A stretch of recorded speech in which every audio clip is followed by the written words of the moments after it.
Everyone welcome to GC expert academy. मैं हूं Rahul sir. और आज हम लोग देखेंगे जामताड़ा चौकीदार भर्ती परीक्षा हेतु झारखंड जीके। और झारखंड जीके में भी हम लोग क्या देखेंगे, झारखंड में जो जनजाति विद्रोह हुए या फिर जो आंदोलन हुए उसके बारे में देखेंगे आज हम लोग। ठीक है, देखिए इस क्लास से आपके एग्जाम में कम 3 से 4 प्रश्न देखने को मिल सकते हैं, क्योंकि ये क्लास बहुत इंपॉर्टेंट है। इसमें हम तमाम उन विद्रोहों के बारे में देखेंगे, उन आंदोलनों के बारे में देखेंगे जो झारखंड में घटित हुए, है ना। तो जो भी पहली बार हमसे जुड़े हुए हैं, चैनल को सब्सक्राइब कर लीजिएगा, बगल में बेल आइकन का बटन होगा उसे दबा दीजिएगा ताकि हमारे आने वाले से वीडियो आप तक सबसे पहले पहुंच पाए, है ना। देखिए क्लास स्टार्ट करने से पहले एक जरूरी सूचना है कि हमने जामताड़ा चौकीदार भर्ती परीक्षा हेतु 10 प्रैक्टिस सेट तैयार किया है। ये प्रैक्टिस सेट जो है ना आपकी एग्जाम की दृष्टि से काफी रामबाण सिद्ध होगा, है ना। तो जो भी बच्चे हैं हमारे इस पीडीएफ को लेना चाहते हैं, वो हमारे दिए गए इस नंबर पर आप हमें मैसेज करें। ये मेरा व्हाट्सअप नंबर है, ठीक है। देखिए 7547827450 ये मेरा व्हाट्सअप नंबर है। आपको 10 प्रैक्टिस सेट मात्र और मात्र 50 में प्रदान किया जा रहा है, ठीक है। ये प्रैक्टिस सेट एकदम एग्जाम पैटर्न पर आधारित है। और आप देखिएगा एग्जाम में जितने सवाल पूछे जाएंगे, मैक्सिमम सवाल हमारे इसी प्रैक्टिस सेट से रहेंगे, ठीक है। आइए थोड़ा कलर को मोटा कर लेते हैं हम लोग, है ना। चलिए आइए अब आगे बात करते हैं हम लोग, है ना। चलिए देखिए झारखंड में ये जो जनजाति विद्रोह की अगर बात करते हैं, किसकी बात करेंगे, जनजाति विद्रोह की। तो देखिए झारखंड में बहुत सारे विद्रोह हुए, मतलब जनजाति विद्रोह को तो हम लोग को सब नहीं पढ़ना है। हम लोग को जो इम्पोर्टेंट है ना, हम लोग को बस वही चीजें पढ़नी है जो आपके एग्जाम की दृष्टि से इम्पोर्टेंट है। तो आइए जो इम्पोर्टेंट है आपके एग्जाम की दृष्टि से हम लोग उसी को पढ़ेंगे, ठीक है। देखिए यहाँ पे है झारखंड में जनजाति विद्रोह, है ना। देखिए बेसिकली ये पीडीएफ जेपीएससी को जब मैं पढ़ाता हूँ तब इस पीडीएफ का यूज करता हूँ, है ना। लेकिन आज आपकी जो एग्जाम को देखते हुए, है ना, हमने इस पीडीएफ से पढ़ाने का फैसला किया है। तो आपके लिए बहुत खुशी की बात होनी चाहिए, है ना, कि आपको इतने हायर लेवल का जो चीजें हैं मैं आपको पढ़ा रहा हूँ। हालाँकि देखिए हमें सबको नहीं पढ़नी है, हमें बस जो इम्पोर्टेंट है ना हम उसी को पढ़ेंगे, ठीक है। देखिए ढाल विद्रोह पढ़ना बहुत इम्पोर्टेंट है, क्योंकि ये मतलब झारखंड में ये पहला विद्रोह कहा जा सकता है ढाल विद्रोह को एक तरीके से। देखिए ये हुआ कब था ढाल विद्रोह, तो 1767 से लेकर 77 में ढाल विद्रोह हुआ था, ठीक है। जैसे कि जानते हैं कि बंगाल, बिहार, उड़ीसा की दीवानी अंग्रेजों को ना 1765 ईस्वी में मिली थी, है ना। तो उसके बाद अंग्रेज लोग क्या किए कि झारखंड में प्रवेश करना स्टार्ट किए। झारखंड के किधर, सिंहभूम क्षेत्र में। तब जाके ठीक है ये विद्रोह हुआ था, है ना। कहाँ पे हुआ था देखिएगा, तो ये सिंहभूम के ढालभूम में हुआ था। कहाँ पे हुआ था, सिंहभूम के जो ढालभूम है वहां पे हुआ था, ठीक है। इसका जो नेतृत्व किया था वो जगन्नाथ ढाल ने किया था, ढाल विद्रोह का। लेकिन देखिए क्या होता है कि इस विद्रोह को दबा दिया जाता है, ठीक है। तो दमनकर्ता जो है वो कौन थे, लेफ्टिनेंट रूक थे और चार्ल्स मोर्गन थे। देखिए दमनकर्ता आपके एग्जाम की दृष्टि से इंपॉर्टेंट नहीं है ना। लेकिन फिर भी जब है चीजें तो बता दे रहा हूँ, क्या दिक्कत है। देखिए परिणाम क्या हुआ कि 1777 में जगन्नाथ ढाल पुनः राजा बना और विद्रोह जो होता है वो समाप्त हो गया, स्वतः ही समाप्त हो गया। यानी ये मतलब कुर्सी को लेकर, ठीक है, क्या बोलते हैं, एक तरीके से ये मतलब विद्रोह था, है ना। तो यही था ढाल विद्रोह। चलिए आइए आगे बढ़े हम लोग। जो आपके एग्जाम की दृष्टि से इंपॉर्टेंट होगा हम उसी को बताएंगे, क्योंकि विद्रोह तो बहुत हुए झारखंड में। सब विद्रोह को अभी पढ़ने के आपके पास समय नहीं है ना। अगर सब विद्रोह पढ़ा देंगे हम तो पता चलेगा कि आपको कुछ याद ही नहीं रहा है ना। तो इसलिए ऐसा नहीं करना है, जो इम्पोर्टेंट है हम उसी को पढ़ेंगे। आइए देखते हैं पहाड़िया विद्रोह। देखिए पहाड़िया विद्रोह जो है वो आपके एग्जाम में यहाँ से सवाल आ सकते हैं। देखिए क्योंकि ये संथाल परगना के क्षेत्र में घटित हुआ था। यानी पहाड़िया विद्रोह की बात करेंगे तो ये कब हुआ पहाड़िया विद्रोह, ये 1772 से लेकर 82 तक हुआ, ठीक है। तो देखिए 4 चरणों में चला। पहला हो गया 1772, फिर 78, फिर 79, फिर 81 82 में चला, ठीक है। ये कहाँ पे हुआ था भाई पहाड़िया विद्रोह, ये संथाल परगना के क्षेत्र में हुआ था, है ना। नेतृत्वकर्ता की अगर बात करेंगे तो जो 1772 में हुआ इसका नेतृत्वकर्ता कौन किसने किया था, रमना आड़े ने किया था। जो 1778 में हुआ दूसरे चरण में, इसके जो नेतृत्व किए थे वो जगन्नाथ देव ने किए थे। जबकि 1781 82 में जो पहाड़िया विद्रोह हुआ उसका नेतृत्व रानी सर्वेश्वरी ने की थी, ठीक है। ये महेशपुर की रानी थी, रानी सर्वेश्वरी, समझे। अगर दमनकर्ता की बात करेंगे तो दमनकर्ता कौन थे, अगस्त क्लीवलैंड थे, अगस्टस क्लीवलैंड, ठीक है, चलिए आइए अब आगे बात करते हैं हम लोग। जो इम्पोर्टेंट है उसी को बताएंगे, एकदम टेंशन मुक्त रहिए आप लोग, ठीक है। मेरा एक ही उद्देश्य है कि जामताड़ा जिले में जो 354 वैकेंसीज आई है उसमें 300 प्लस बच्चे हमारे जीसी एक्सपर्ट एकेडमी से, ठीक है, मेरिट बनना चाहिए। मैं इसके लिए दिन रात मेहनत कर रहा हूँ, थोड़ा आप भी हमें सपोर्ट कीजिए, है ना, और आप भी मेहनत कीजिए, ठीक है। सपोर्ट यही करना है कि तो चैनल को सब्सक्राइब करना है और बगल में बेल आइकन का बटन होगा उसे दबा दीजिएगा, ताकि हमारे आने वाले सभी वीडियो आप तक सबसे पहले पहुंच पाए। और थोड़ा वीडियो को शेयर कर दीजिएगा ताकि सभी बच्चों तक वीडियो पहुंच सके, है ना। देखिए शेयर आपको टेलीग्राम में करना है, व्हाट्सएप में करना है, फेसबुक में करना है, जिस माध्यम से हो सके उस माध्यम से शेयर कीजिए, है ना, ताकि सभी बच्चों तक हमारे वीडियो पहुंच सके। आइए आगे बात करते हैं हम लोग। देखिए तिलका मांझी आंदोलन की बात करेंगे। किसके बारे में बात करेंगे? तिलका मांझी आंदोलन के बारे में बात करेंगे, है ना। देखिए एक यहाँ पे एक चीज है कि बहुत सारे बच्चे ना जामताड़ा जी को लेकर परेशान रहते हैं। अरे भाई यहाँ पे सुन लीजिए कि जो हमने 10 प्रैक्टिस सेट तैयार किया है ना, तो ये जो 10 प्रैक्टिस सेट है ना, इसमें जामताड़ा जिले का निचोड़ है। भले जामताड़ा जिले से इसमें 200 सवाल हैं, लेकिन जामताड़ा देखिए एक जिले से 200 सवाल अगर बन रहे हैं ना, तो समझिए कि कहाँ कहाँ से हमने खोज करके शामिल किया है 200 सवालों को, समझे ना। इसलिए इसका जो प्रैक्टिस सेट का आप लोग महत्व समझिए। जिन्होंने अब तक ले लिया है एकदम बधाई के पात्र हैं, उनको जब एग्जाम में बैठिएगा तब इसका अहमियत पता चलेगा। और जिन्होंने नहीं लिया है, मैं फिर से कहना चाहता हूँ कि आप पीडीएफ को लीजिए और उसको मल्टीपल टाइम रिवीजन कीजिए। जो प्रैक्टिस सेट हमने 10 प्रैक्टिस सेट तैयार किया उसको, ठीक है, क्योंकि बहुत मेहनत से बना, हमने बहुत निष्क मतलब एनालिसिस करके तैयार किया है इसको। चलिए आइए तिलका मांझी के बारे में बात करते हैं। तो तिलका मांझी आंदोलन जो हुआ था, देखिए ये है तिलका मांझी, दिख रहा आपको तिलका मांझी, ठीक है। देखिए तिलका मांझी आंदोलन की जब हम लोग बात करेंगे, तो ये कब हुआ था भाई? ये 1773 से 85 तक चला था, है ना। कहाँ पे हुआ था? संथाल परगना यानी भागलपुर के इलाके में, ठीक है। कारण की बात करेंगे हम लोग, तो कारण कारण क्या था? जो ऑगस्टस क्लीवलैंड थे, उसकी फूट डालने की नीति के विरोध में हुआ था, है ना। देखिए नेतृत्वकर्ता किसने किया था? तिलका मांझी। तिलका मांझी यानी इसका नाम क्या था? जबड़ा पहाड़िया।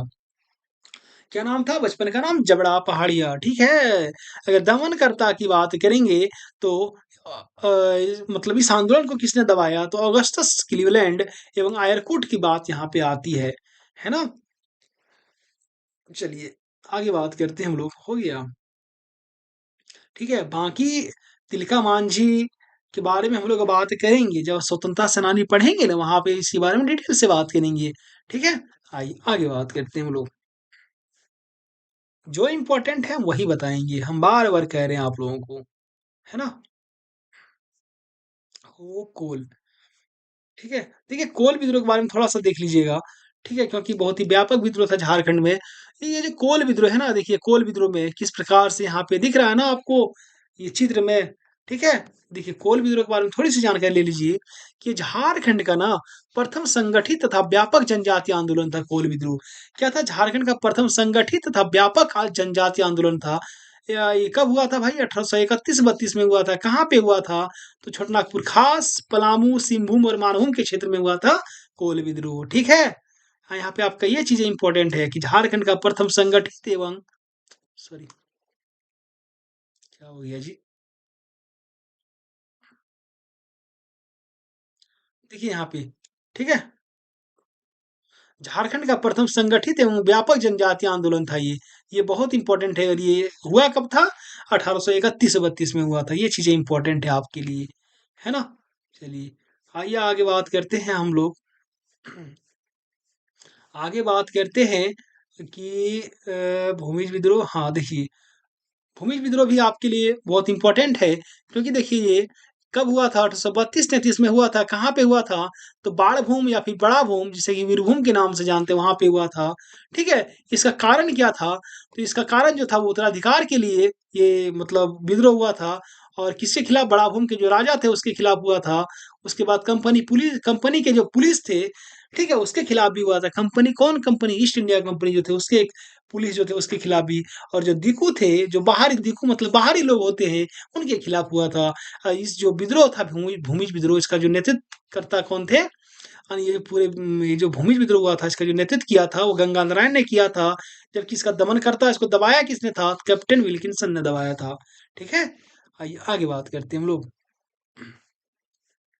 आगे अगर बात करेंगे हम लोग तो आइए अब आते हैं मेन टॉपिक पर। क्या है ना आपका संथाल विद्रोह, इसको हम लोग डिटेल में पढ़ेंगे। संथाल विद्रोह, ठीक है, तो देखिए यहाँ पे ये है आपके सिद्धू और ये है आपके कान्हू, ठीक है ना। चलिए यहाँ पे देखिएगा संथाल विद्रोह के बारे में बात करते हैं। देखिए संथाल विद्रोह को ना अन्य बहुत सारे नामों से जाना जाता है, जैसे कि क्या हो गया आपका संथाल हुल हो गया। ठीक है, संथाल विद्रोह के कई नाम है भाई, यहाँ पे देखिए आप लोग। उसको हुल विद्रोह भी कहते हैं संथाल विद्रोह को। इसको सिद्धू कान्हो विद्रोह भी कहा जाता है, उसको मुक्ति आंदोलन भी कहा जाता है, संथाल परगना की पहली जनक्रांति भी कहा जाता है और खूनी विद्रोह भी कहा जाता है। एक विद्रोह के देखिए अनेकों नाम है कि नहीं है। ठीक है, देखिए कार्ल मार्क्स थे, उसने क्या कहा कि इसे संथाल विद्रोह को भारत की पहली जनक्रांति की संज्ञा दी है। संथाल विद्रोह को किसने दी है? कार्ल मार्क्स ने दी है। ठीक है, ये जो संथाल विद्रोह है ना ये कब हुआ था? तो 1855-56 में हुआ था। भाई कहाँ हुआ था? तो भोगनाडी में हुआ था, बरहेट भोगनाडी परगना में पड़ता है। ठीक है, चलिए वहां पे हुआ था। आइए संथाल विद्रोह का कारण जानते हैं हम लोग। ये जो संथाल विद्रोह हुआ इसका कारण क्या था? जब कारण की बात करेंगे तो देखिए इसका कारण था कि जमींदारों की अत्यधिक मांग थी, महाजन का कर्ज भी था और पुलिस एवं न्यायालय का जो पक्षपात था। ठीक है, मेन कारण यही थी। लेकिन इसके जो तत्कालीन कारण थे, तत्कालिक कारण मतलब क्या होता है कि इमीडिएटली जो रीजन थे इसके क्या थे कि कंपनी सरकार द्वारा क्या किया गया कि भागलपुर से वर्धमान के बीच में रेल बिछाने के कारण, है ना, जो उस टाइम रेल जो पटरी जो होती है वो बिछ रही थी। कहाँ से? भागलपुर से लेकर बर्धमान के बीच में। ठीक है, जो रेल की पटरी बिछ रही थी उसमें संथालों से क्या किया जाता था? बेगार करवाना, यानी काम करवा के इसको कुछ नहीं देना, यानी फ्री में काम करवाना। ठीक है, उससे बहुत रोष था तमाम संथाल जनजातियों के बीच में, है ना। देखिए आरसी मजूमदार जी का कहना है कि आर्थिक कारणों से प्रारंभ होकर इसका उद्देश्य विदेशी शासन का अंत हो गया। क्या कहना है कि आर्थिक कारणों से प्रारंभ होकर इसका जो उद्देश्य था, ये जो स्टार्ट हुआ था ये वो क्या था? ये आर्थिक कारण से स्टार्ट हुआ था, लेकिन बाद में इसका उद्देश्य क्या हो गया कि विदेशी शासन का अंत करना हो गया। समझे ना, ये ऐसा आरसी मजूमदार जी का कहना है। अरे समझे? ठीक है, देखिए वीडियो को लाइक भी कर दीजिएगा आप लोग, है ना। और जहाँ समझ नहीं आए ना कमेंट बॉक्स में कमेंट कीजिएगा। ठीक है, आइए आगे बात करते हैं। देखिए इसका उद्देश्य क्या था? इसका जो उद्देश्य था ना वो दिकुओं को भगाना। दिकु मतलब क्या होता है? बाहरियों को भगाना, समझे। उसके बाद क्या है कि विदेशियों का राज हमेशा के लिए खत्म करना। ठीक है, उसके बाद क्या है कि सतयुग का राज लाना, यानी न्याय व धर्म का अपना राज स्थापित करना। समझे ना, इसका ये उद्देश्य था। अगर हम लोग नेतृत्वकर्ता की बात करेंगे तो कौन थे? सिद्धू थे, कान्हू थे, चांद थे, भैरव थे, चारों भाई थे, है ना। अगर दमनकर्ता इस आंदोलन को किसने दबाया तो देखिए अलेक्जेंडर ने दबाया, लेफ्टिनेंट थॉमस ने दबाया, थॉमसन हो जाएगा, और लेफ्टिनेंट रीड ने दबाया। ठीक है, दमनकर्ता में इन तीनों का नाम आता है। इस देखिए इसके बारे में बहुत डिटेल से हम लोग को पढ़ने की आवश्यकता है, क्योंकि आपके एग्जाम में यहाँ से सवाल पूछे जाएंगे, इसकी पूरी की पूरी संभावना है ना। चलिए आइए अब हम लोग विद्रोह आरंभ की बात करेंगे। ये विद्रोह आरंभ कब हुआ भाई? तो देखिए 30 जून 1855 का दिन था, है ना। किसके मार्गदर्शन में? तो श्याम टूडू नामक व्यक्ति थे, उसके मार्गदर्शन में ये विद्रोह प्रारंभ होता है। कहाँ पे हुआ? तो ये बरहेट में यानी भोगनाडी में ये विद्रोह प्रारंभ हुआ, समझे। चलिए आइए आगे देखते हैं कि मुर्मू बंधुओं सहित 400 गांव के करीब 6000 संथाल प्रतिनिधि क्या हुए, एक एकत्र हुए और विद्रोह करने का निर्णय लिया गया। ठीक है, एक बैठक बुलाई गई जिसमें कितने 6000 संथाल प्रतिनिधि शामिल हुए और विद्रोह करने का निर्णय लिया गया। इसी बैठक में नारा दिया गया था, करो या मरो अंग्रेजों हमारी माटी छोड़ो। ये बार बार सवाल पूछा जाता है कि जो नारा है करो या मरो अंग्रेजों हमारी माटी छोड़ो किस विद्रोह के दौरान दिया गया था? क्या हो जाएगा? संथाल विद्रोह, समझे। चलिए सिद्धू के द्वारा दिया गया था। आइए संथाल विद्रोह के जो प्रमुख नेता है हम लोग उसके बारे में बात करेंगे। पहला हो गया सिद्धू, दूसरा कान्हू, तीसरा चांद, चौथा भैरव। देखिए जो बैठक हुआ था ना तो उसमें इन चारों को अलग अलग चीजें नियुक्त किया, मतलब चुना गया। सिद्धू को ना राजा चुना गया, ठीक है, कभी कभी मैच करने दे दिया जाता है इसलिए इसको याद रखिएगा। सिद्धू को बैठक में राजा चुना गया, कान्हू को बैठक में मंत्री चुना गया, चांद को प्रशासक चुना गया और भैरव को सेनापति चुना गया। अरे समझे, समझे कि नहीं?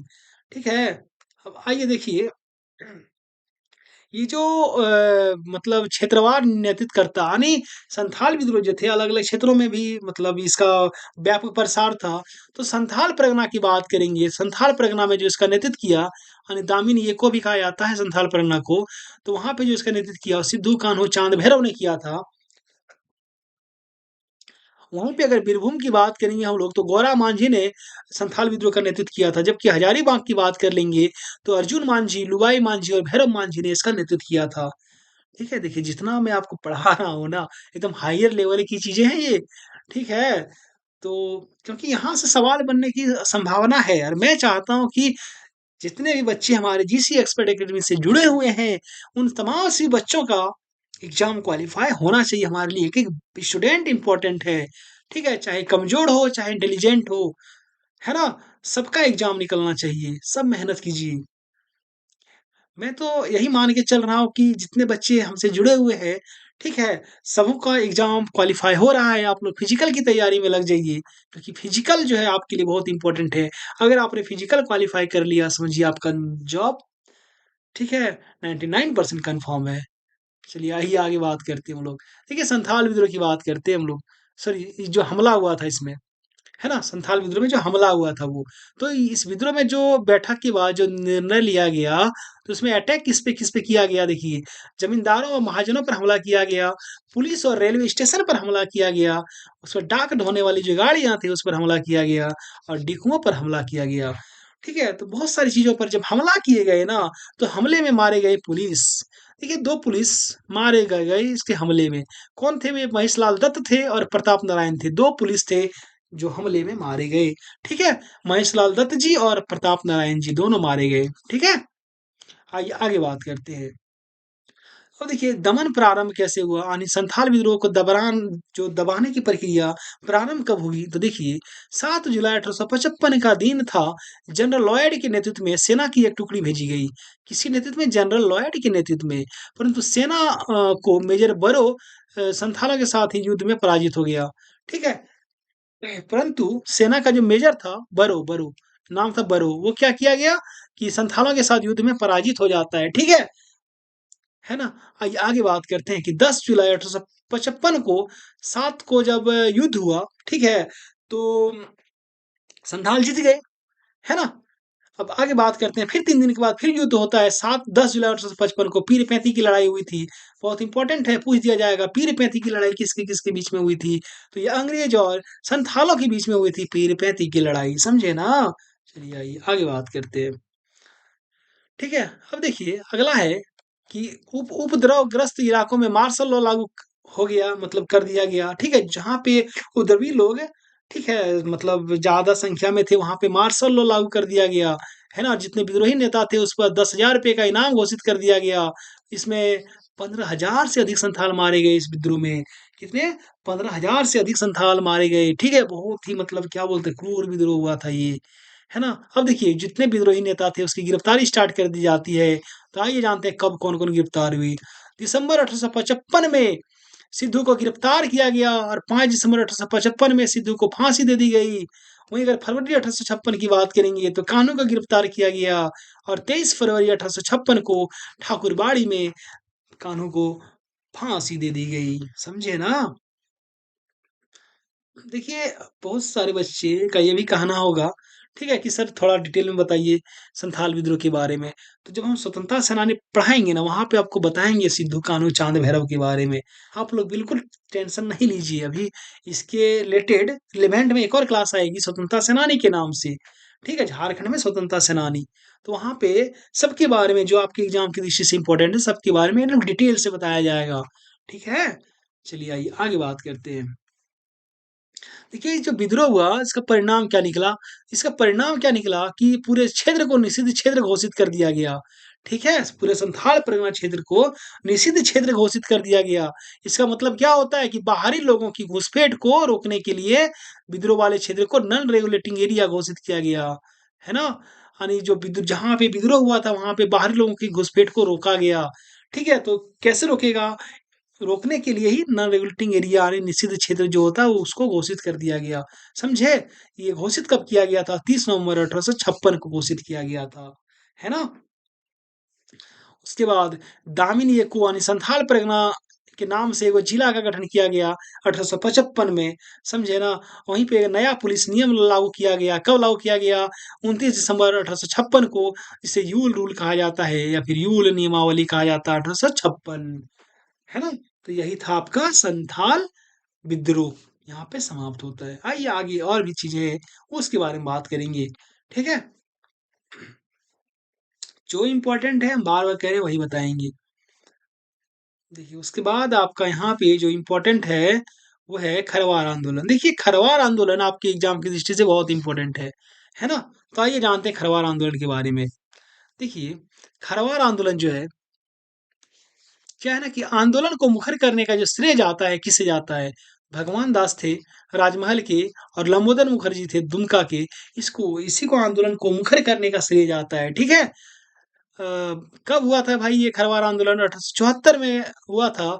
कहाँ पे हुआ था? संथाल परगना में हुआ था। और इसका जो नेतृत्व किया था, किसने किया था? भागीरथ मान जी ने किया था, ठीक है, संत खरवार आंदोलन का।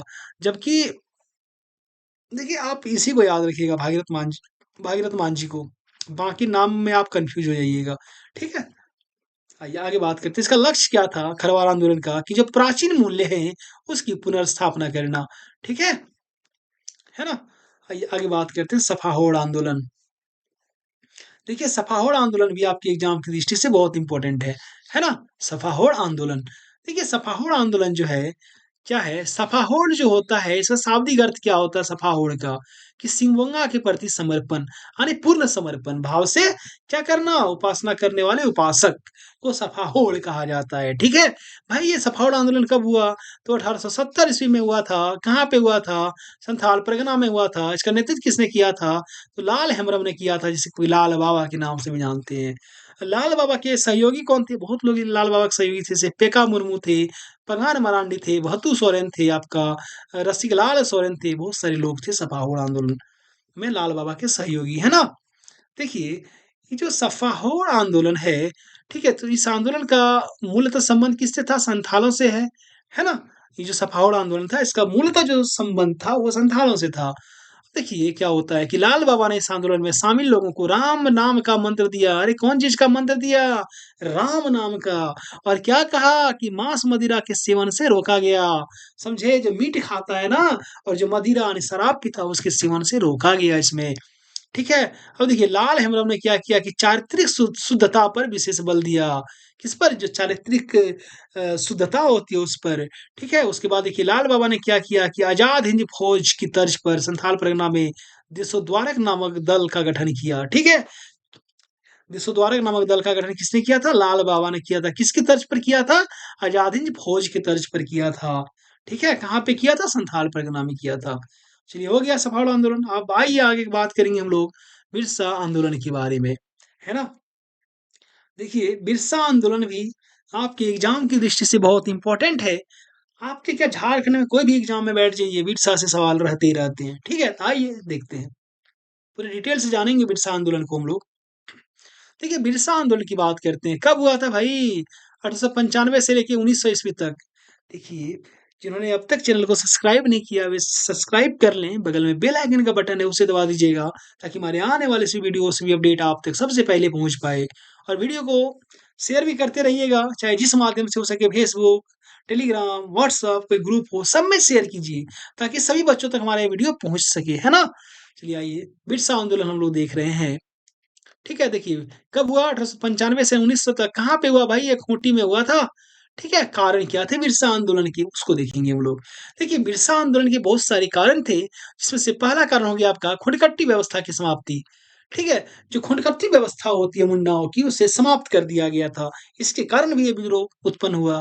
दूसरा था बैठ बेगारी प्रथा, वही है, काम करवा दिया, पैसा नहीं दिया। तीसरा था मिशनरियों का कोरा आश्वासन, यानी कोरा मतलब क्या होता है? झूठा आश्वासन, जो ईसाई मिशनरी थे उसने, मतलब ईसाई मिशनरी जो झारखंड आए ना, तो बहुत बड़ी मात्रा में इसने धर्म परिवर्तन कराया तमाम आदिवासियों का, ठीक है। उसके बाद जो अदालत थे उससे भी निराशा हाथ लगी। अरे भाई उस समय अंग्रेजों का शासन था, तो अदालत भी तो उसी के पक्ष में ना फैसला करते थे, ठीक है। तो उससे भी खासा निराशा थी।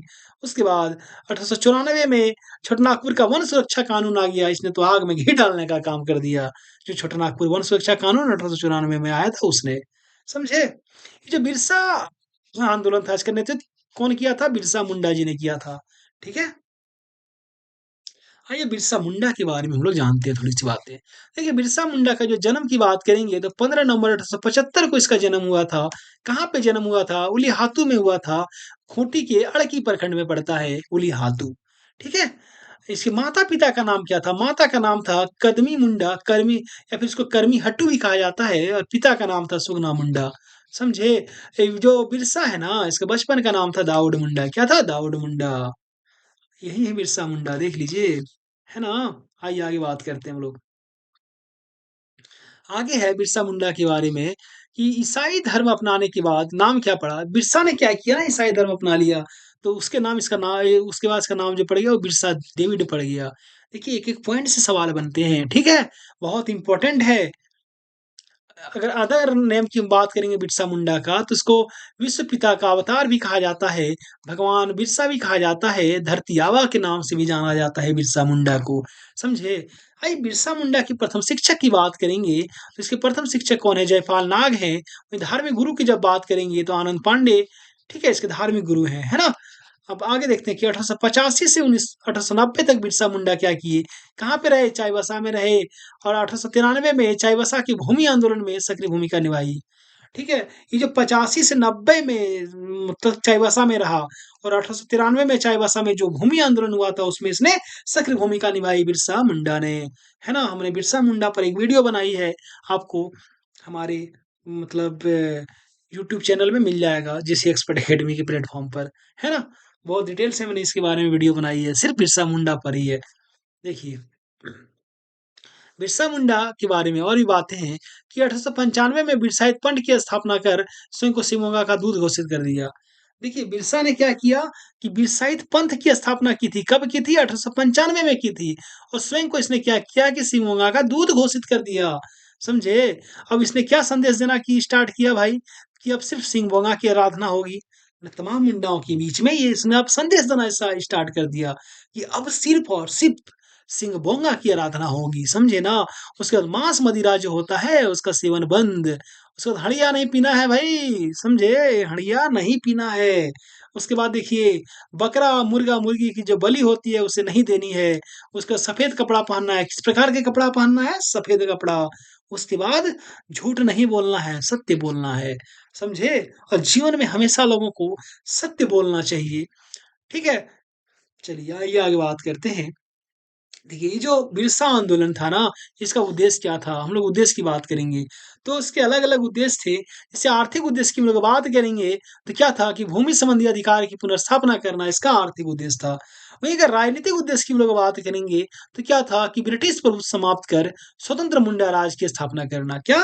ब्रिटिश प्रभुता नहीं, ब्रिटिश का जो शासन था उसको समाप्त करके स्वतंत्र मुंडा राज की स्थापना कर देना, इसका ये राजनीतिक उद्देश्य था। वहीं अगर धार्मिक उद्देश्य की हम लोग बात करेंगे, तो क्या था? ईसाई धर्म का विरोध एवं मुंडाओं को अपने धर्म में वापस लाना, और जितने मुंडाओं का ईसाई में परिवर्तन कर दिया गया था उसको पुनः मुंडा में मतलब जो है वापस लाना, अपने धर्म में वापस लाना, समझे ना? चलिए आगे बात करते हैं कि बिरसा मुंडा जो थे 6000 मुंडाओं का दल था इसमें, ठीक है? कोई मतलब बिरसा मुंडा अपने आप में बहुत बड़ी उपलब्धि है, बहुत बड़ा नाम है, ठीक है? तो देखिए गया मुंडा जो थे ना उसके दल में, तो गया मुंडा जो थे वो प्रशिक्षक थे एवं सेनाध्यक्ष थे, ठीक है? प्रशिक्षक थे वो सेनाध्यक्ष थे। वहीं डोंका मुंडा की बात करेंगे तो ये राजनीतिक मामला का प्रमुख था। बिरसा मुंडा के दल में कितने 6000 मुंडाओं का दल था, उसका नेतृत्व कर रहे थे बिरसा मुंडा। तो जब 6000 मुंडाओं का दल होंगे तो कोई उसमें प्रशिक्षक होंगे, कोई सेनाध्यक्ष होंगे, अलग-अलग विभाग सबके पास होंगे। तो गया मुंडा कौन थे? आपका सेनाध्यक्ष हो जाएँगे और प्रशिक्षक हो जाएँगे, ठीक है? दोंका मुंडा हो जाएँगे राजनीतिक मामला का प्रमुख। सोमा मुंडा की बात करेंगे तो ये धार्मिक मामलों का प्रमुख था सोमा मुंडा, और उसमें बाकी अन्य बहुत प्रमुख नेता थे इससे, ये सब आपके लिए इम्पोर्टेंट नहीं है, ठीक है? जो इम्पोर्टेंट था हमने बताया। आइए आगे बात करते हैं। प्रचार कैसे किया भाई? तो देखिए, बिरसा ने एक नारा दिया कि अभुआ राज एटे जना महारानी राज टुडू। समझे? क्या नारा था? अबुआ राज एटे जाना, महारानी राज टुडू। और इस आंदोलन के दौरान एक गीत बहुत फेमस हुआ, कटोंग बाबा कटोंग, राड़ी कटोंग कटोंग। ठीक है? कटोंग बाबा कटोंग, राड़ी कटोंग कटोंग। समझे? ये गीत बहुत फेमस हो गया। आइए आगे बात करते हैं। भाई देखते हैं गिरफ्तारी कैसे होती है। ठीक है, बिरसा की। तो ब्रिटिश सरकार के खिलाफ षड्यंत्र रचने के कारण बिरसा मुंडा को 1895 में पहली बार गिरफ्तार किया। देखिए बिरसा को अपने जीवन में ना 2 बार गिरफ्तार किया। देखिए ये है बिरसा जी, बिरसा मुंडा। देख रहे हैं ना? तो 1895 में पहली बार इसको जब गिरफ्तार किया गया तो देखिए यहाँ पे कब गिरफ्तार किया गया? 24 अगस्त 1855 का दिन था जब जीआर के मेयर्स के द्वारा बिरसा मुंडा को गिरफ्तार किया गया। ठीक है, इसने 2 वर्ष की सजा सुनाई गई और 50 टका जुर्माना भी दिया गया, मतलब लगाया गया इस पे, है ना? चलिए, देखिए 50 पे जुर्माना लगाया गया था उस समय 50 पे बहुत बड़ी रकम थी, है ना? आइए आगे बात करते हैं कि 30 नवंबर 1897 का दिन था। ठीक है? क्या हुआ कि रानी विक्टोरिया की हीरक जयंती के अवसर पर बिरसा मुंडा को रिहा कर दिया गया। देखिए बिरसा को जब पहली बार गिरफ्तार किया गया था, तो उसको हजारीबाग जेल में रखा गया था, समझे ना? चलिए आइए आगे बात करते हैं। उसको रिहा कब किया गया? 30 नवंबर 1897 को, हीरक जयंती के अवसर पर। ठीक है? देखिए 24 दिसंबर 1899 का दिन था। बिरसा मुंडा द्वारा विद्रोह का ऐलान किया गया। कब? 24 दिसंबर 1899 को, है ना? और 6 जनवरी 1900 को क्या किया? पुलिस दल पर आक्रमण कर दिया गया बिरसा के तमाम सेनाओं के द्वारा, है ना? उसके बाद देखिए डेट आपके लिए इम्पोर्टेंट नहीं है, लेकिन फिर भी जब पढ़ा रहे हैं तो अच्छे से पढ़ाएँगे। 7 जनवरी 1900 को क्या होता है कि खूंटी थाना पर हमला किया गया। ठीक है? वहीं पे 8 जनवरी, एक-एक दिन का हम विवरण दे रहे हैं। ठीक है? 8 जनवरी 1900 को क्या होता है कि सेल-रकब पहाड़ी पर, है ना? जो बैठक हुई थी, ठीक है? सेल-रकब पहाड़ी पर, है ना? जिसको कि डोम्बारी पहाड़ी कहा जाता है। ठीक है? और डोम्बारी पहाड़ी को मृतकों का टीला या फिर टोब्ड-बुरु की भी कहा के नाम से जाना जाता है। ठीक है? डोम्बारी पहाड़ी को या सेल-रकब पहाड़ी को क्या? टोब्ड-बुरु या फिर मृतकों का टीला भी कहा जाता है इसे। खूंटी जो था वो बिरसा आंदोलन का केंद्र बिंदु हुआ करता था। क्या? खूंटी, समझे? खूंटी अभी जिला बन गया है। आइए आगे बात करते हैं। देखिए 9 जनवरी 1900 का दिन था। स्ट्रीटफील्ड के नेतृत्व में अंग्रेजों ने क्या की कि गोलियां चलवा दी। ठीक है? जिसमें कि लगभग 200 महिला पुरुष की मृत्यु हो जाती है, वही डोमारी बुरु पहाड़ में ही। समझे ना? जो भी हम लोगों ने देखा। अब देखिए 300 लोग बंदी बनाए गए। ठीक है? गया मुंडा जो था वो इटकी में मारा गया। गया मुंडा कहाँ पे मारा गया? इटकी में मारा गया, जो इसका सेनाध्यक्ष हुआ करते थे। अब देखिए क्या होता है कि 28 जनवरी 1900 का दिन था। 32 विद्रोहियों ने क्या किया कि आत्मसमर्पण कर दिया, है ना? अब तक बिरसा नहीं पकड़े गए थे, लेकिन अब पकड़े जाएँगे। देखिए क्या होता है कि बिरसा मुंडा चक्रधरपुर के जंगलों में छिप गए। कहाँ पे? चक्रधरपुर के जंगल में जाकर छिप गए। अब ब्रिटिश सरकार ने क्या किया कि बिरसा मुंडा को पकड़वाने के लिए ₹500 के इनाम की घोषणा कर दी। तो 3 मार्च 1900 ईस्वी को बिरसा मुंडा गिरफ्तार हो जाते हैं और 9 जून 1900 ईस्वी को हैजा के कारण बिरसा मुंडा की मृत्यु रांची जेल में ही हो गई। समझे? और जब इसकी मृत्यु हो गई ना, तो इसकी समाधि कहाँ पे है? कोकर। जब फिर रांची आइएगा तो कोकर जाइएगा, कोकर में जो डिस्टिलरी पूल है वहां पर, है ना? बिरसा मुंडा की समाधि अब भी वहां पे है। ठीक है? आइए परिणाम की बात करेंगे कि जो बिरसा मुंडा आंदोलन हुआ इसका परिणाम क्या निकला। तो इसका परिणाम यही निकला कि 1902 में गुमला को अनुमंडल बनाया गया, जबकि 1903 में खूंटी को अनुमंडल के रूप में मतलब स्थापना की गई, है ना? 1908 की बात करते हैं। 1908 में सीएनटी लागू किया गया, यानी छोटा नागपुर काश्तकार अधिनियम लागू किया गया 1908 ईस्वी में। समझे? अगला है कि बंधुआ मजदूरी, यानी जो बेट बेगारी था उस पर प्रतिबंध लगाया गया तथा जो लगान की दर होती है उससे भी कम की गई। तो यही सब परिणाम निकले बिरसा आंदोलन के, है ना? चलिए और भी इसके परिणाम थे कि मुंडाओं का जो खूंटकट्टी अधिकार था उसको भी मान लिया गया। उसके बाद 1902 से 1910 तक रांची जिले की पेमाई सिंह बंदोबस्ती कराई गई। 1902 से लेकर 1910 तक रांची जिले की पेमाई सिंह बंदोबस्ती कराई गई। समझे? और अगला है कि जनजातियों की जो पुश्तैनी भूमि के अधिकार हैं, उसको भी मान्यता दी गई। तो इतने सारे परिणाम निकल के सामने आए, है ना? वही आगे और भी बात करते हैं कि बिरसा मुंडा से संबंधित अन्य तथ्य भी हैं, जैसे कि एकमात्र जनजाति नेता है जिनका तस्वीर जो है वो संसद भवन में है, ठीक है? और बिरसा मुंडा के नाम से ही, ठीक है? देखिए बिरसा मुंडा के नाम से ही आपका झारखंड राज्य स्थापना दिवस मनाया जाता है और जनजाति गौरव दिवस भी इन्हीं के नाम से ही मनाया जाता है, ठीक है? चलिए आगे बात करते हैं। इस पे फ़िल्म भी आई थी, जैसे कि उलगुलान एक क्रांति फ़िल्म आई थी इसके नाम से। गांधी से पहले गांधी भी फ़िल्म आई है। उलगुलान एक क्रांति 2004 में आई थी, जबकि गांधी से पहले गांधी 2008 में आई है। है ना? चलिए बाकी बहुत सारे हैं। एक पुस्तक है इम्पोर्टेंट है, उसको देख लीजिए। अरण्येर अधिकार पुस्तक जो है, ये बहुत इम्पोर्टेंट है आपके लिए, क्योंकि ये महेश किसने लिखा है? महाश्वेता देवी ने लिखा है। ठीक है? और ये बिरसा मुंडा की जीवनी पर आधारित है। महाश्वेता देवी की पुस्तक है अरण्येर अधिकार। ठीक है? और एक और पुस्तक है यहाँ पे, देखिएगा, बिरसा मुंडा जनजाति नायक। ये जो पुस्तक है, ये लिखा प्रोफेसर आलोक चक्रवाल ने लिखा है। ठीक है? और एक है the legend of Birsa Munda, इसको तुहिन सिन्हा एवं अंकिता वर्मा ने लिखा है। ठीक है? तीन पुस्तक आपके लिए बहुत इंपॉर्टेंट है यहाँ पे। चलिए यहाँ तक चीज क्लियर हो गया। अब हम लोग आगे बात करते हैं। ठीक है?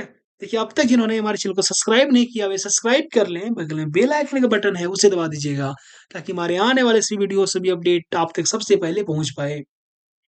है ना? और जो हमने जामताड़ा जिला चौकीदार भर्ती परीक्षा हेतु जो 10 प्रैक्टिस सेट तैयार किया है, ठीक है?